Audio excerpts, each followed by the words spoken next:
The lobby of Whitestone Private Bank was quiet at 10:47 on a Tuesday morning when Ethan Calloway stood at the front desk with a Kraft envelope in his hands. His flannel shirt was faded blue at the cuffs. His boots carried a thin crust of dried mud from a driveway in East Providence. Vivian Marsh stepped out of the glass elevator, looked him over once, and turned to the security officer at the door.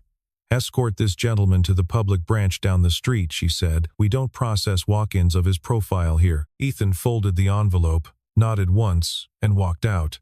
The revolving door closed behind him without a sound. 14 floors above, Marcus Reeve watched on the CCTV monitor and gripped his coffee cup until the plastic cracked. The morning had started with paperwork. A letter had arrived at the East Providence house 3 days earlier, addressed to Mr. E. Calloway, care of Founders Holding Trust, with a Whitestone return seal embossed in the corner. The text was short: "Annual in-person signature verification, per trust agreement, before Friday at 5. Ethan had read it at the kitchen table while Lily ate cereal and drew a heron on the back of an envelope.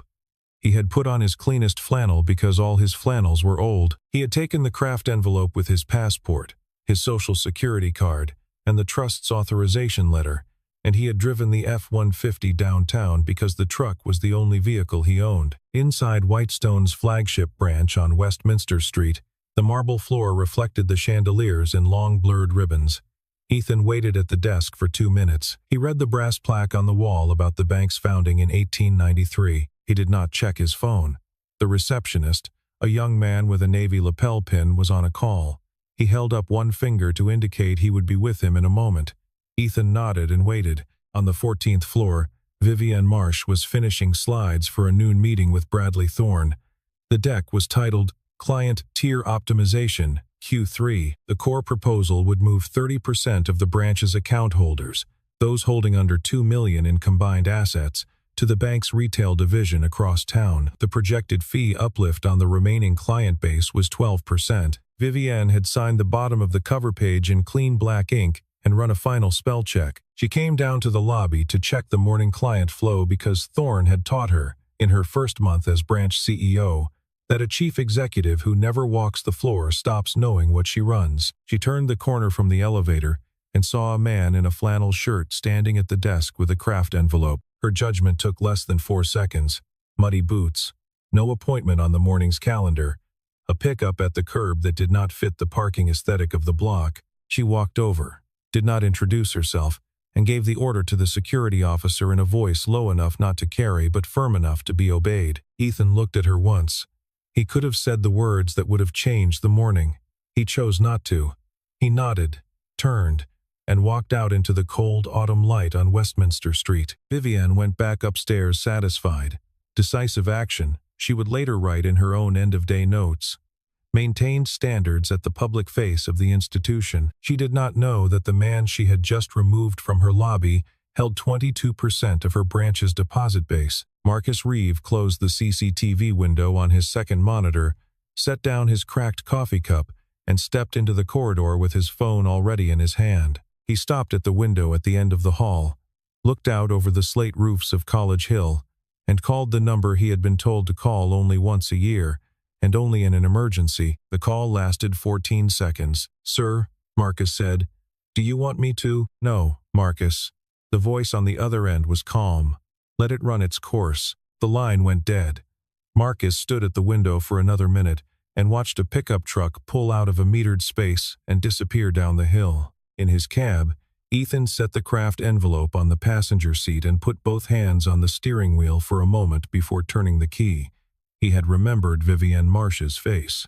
Not for revenge. He had remembered it because the look in her eyes, the calibrated coldness over something thin and afraid, was a look he had once worn himself, years ago, in a different city, before everything that mattered to him had taught him better. That afternoon, Marcus was summoned to the 14th floor to walk Vivian through the quarterly deposit report. He arrived with a black binder under one arm and a single gray folder under the other. He set the binder on her desk for the briefing. He set the gray folder on the corner of the desk, where the afternoon light from the window fell across it. The label on the front read FHT Confidential, Principal access only. Vivienne glanced at it while Marcus turned to the deposit charts. "What's FHT?" she asked, without much interest. Her pen tapped twice against the page. "Founders Holding Trust," Marcus said. "Largest single depositor at this branch. Anonymous principal. Annual signature verification is the only in-person requirement under the trust agreement." Vivienne nodded and turned a page. She asked about a different account, a small business with declining balances she had been considering for the tier reassignment. Marcus answered. She asked about the projected impact of the optimization plan on retention. Marcus answered that too, in flat compliance language that gave her nothing she could use to dress up the slide deck for Thorne. When the briefing was almost over, Marcus reached into the gray folder and slid a single sheet across the desk. It was a CCTV still from that morning.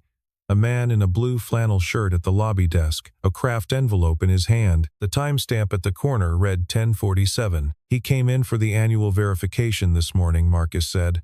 "Per the trust agreement, only the principal himself can sign in person. There is no proxy clause. The window closes Friday at 5. Vivienne picked up the sheet.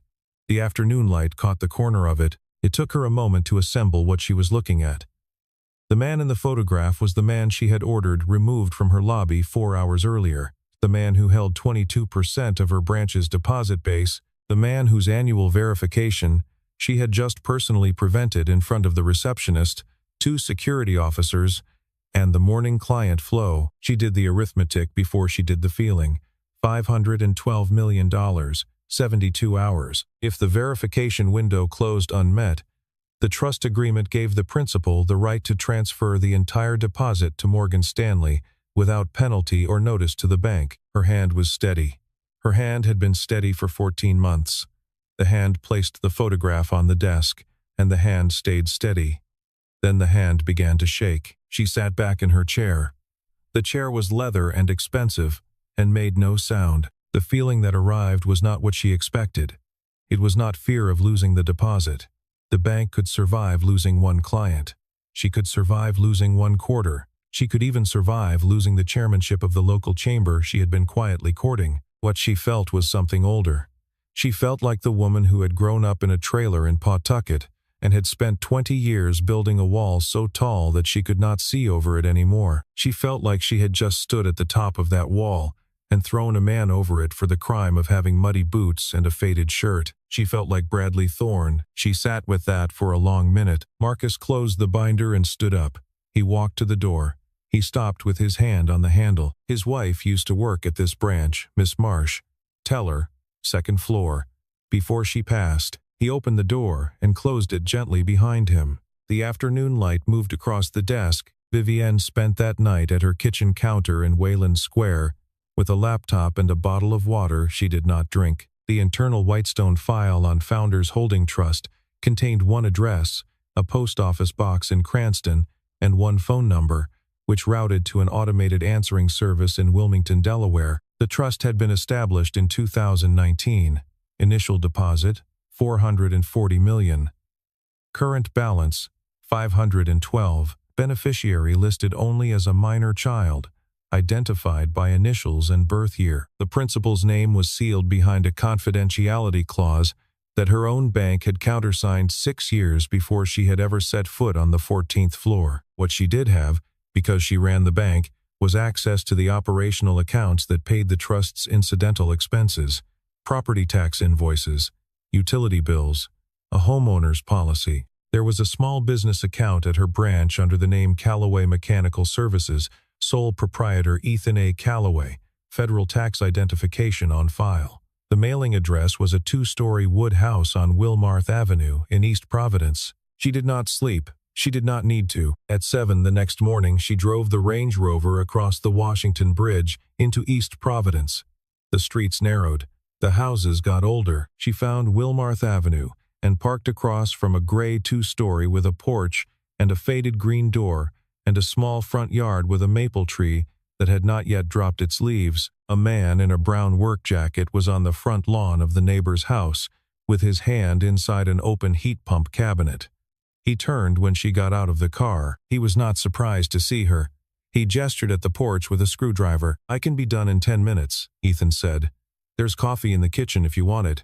Or you can sit out here." Vivienne sat on the porch. The porch chair was wooden and uneven, and had a thin cushion. She kept her coat buttoned. When he came up the steps and sat in the other chair, he set the screwdriver on the railing and looked at her without expression. She had rehearsed a sentence on the drive. She delivered it the way she had delivered 10,000 sentences in boardrooms. "Mr. Calloway," she said, "I owe you an apology, and I would like to offer you the opportunity to complete the verification at whatever time and place is convenient for you." Ethan listened. He nodded slowly. He did not accept the apology. He did not refuse it. He looked at the porch railing. The front door opened. A girl of about 8 in a wool cardigan came out carrying 2 mugs on a tray. Round glasses, brown hair in a ponytail. She set the tray on the small table between the chairs with great care. 1 mug for her father, 1 mug for the visitor. "Are you a friend of Daddy's?" she asked. Vivienne opened her mouth. Nothing came out. Lily looked at her for another second, smiled, and went back inside. The screen door clicked shut behind her. Vivienne picked up the mug. The tea was strong and a little sweet, and had been made by a child who had measured the sugar herself. 7 seconds passed in which neither of them spoke. Ethan looked at the street. Vivienne held the mug. "Verification can happen Thursday at 3, he said finally. "At your office. Bring Marcus." He stood up, picked up the screwdriver, and went back to the neighbor's heat pump. Vivienne drove back across the bridge with the empty mug on the passenger seat.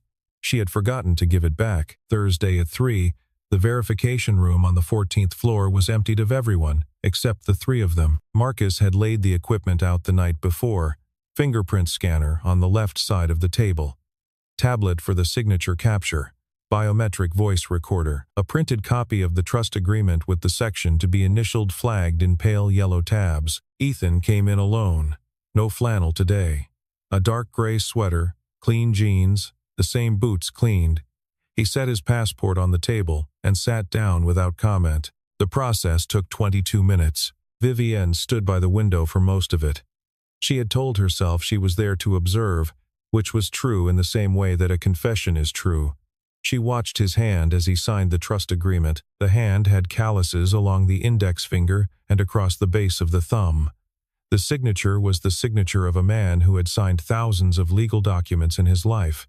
The line was clean. The pen never lifted at the wrong place. When the biometric voice match came back green on the tablet, Marcus exhaled in a way Vivienne had never heard him exhale before. "That concludes the annual requirement," Marcus said. "The trust is in good standing through next October." Ethan put the cap on the pen and set it down. He looked at Vivienne. "Can I have 5 minutes?" he said. "Just the 2 of us." Marcus picked up the equipment and stepped into the corridor and closed the door behind him. Vivienne saw him through the glass partition, standing with his back against the wall, looking down at the floor. She sat down opposite Ethan. He did not lean